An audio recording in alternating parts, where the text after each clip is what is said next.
Hey up guys, Esmin here. Hey up guys, Esmin here, and today will be my review for episode 88 of the Pokemon Master Journeys anime. Trial Mission, the Deep Sea Diver Research Team. Alright then, let's get right into the review.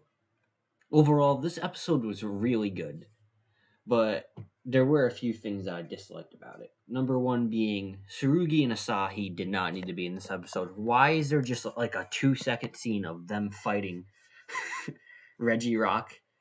Now, I think this is going to lead up to eventually the new Reggies appearing, which I hope, because one of the things I really wanted in Journeys is Ash having to fight Reggie Drago and Go having to fight Reggie Lucky, and they both catch it, and then they use all the Reggies to summon Reggie Gigas.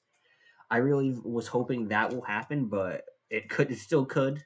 But the way they're seeing it right now is they'll end off Go's Project Me mission with Sarugi and Asahi just showing up and just fighting Reggies.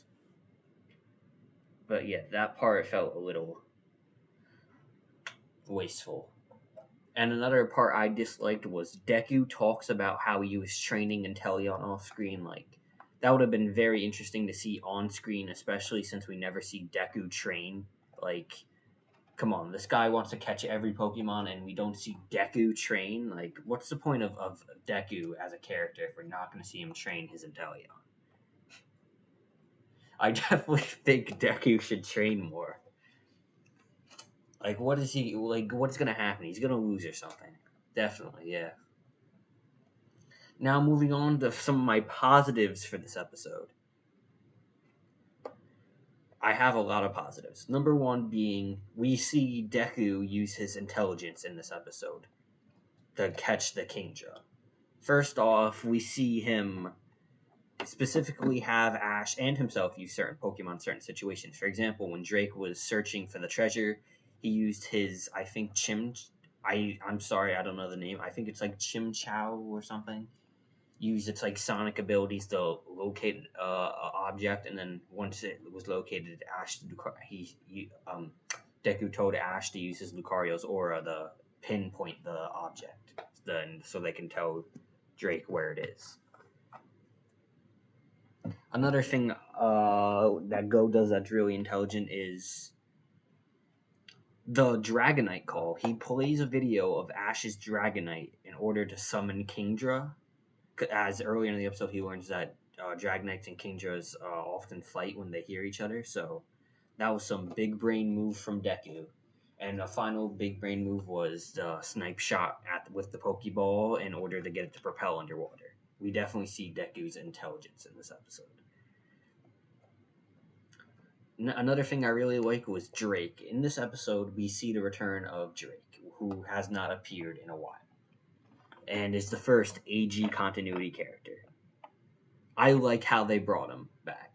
They didn't like force him in and like gave him exposition about a previous battle with Ash. They just brought him back and have him like assist with the plot. This is how you bring back characters.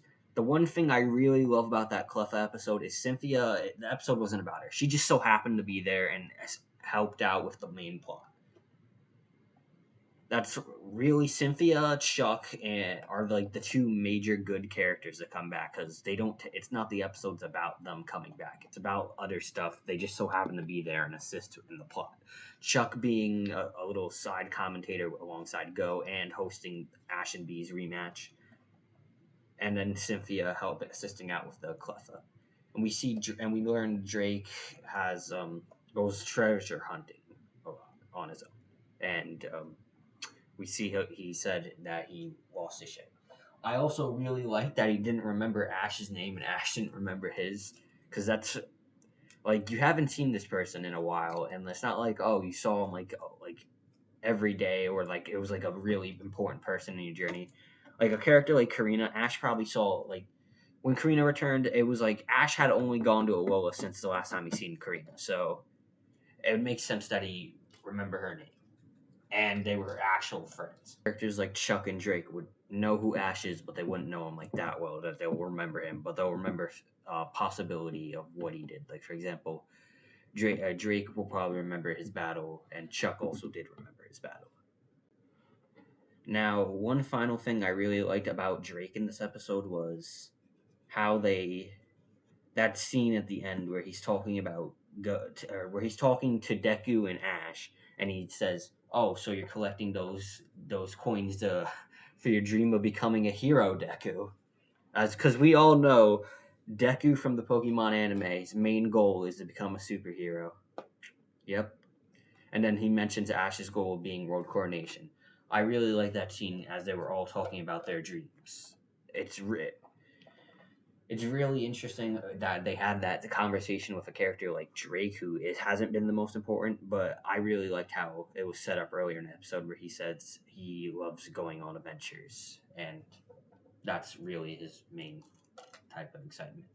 But overall, I'll give this episode an 8 out of 10. It was really good. It's one of my favorite Project Mu episodes. Besides that Gary Moltres one, that one will forever be the best one, just because of Gary. Like screw all of Ash's Pokemon in that episode.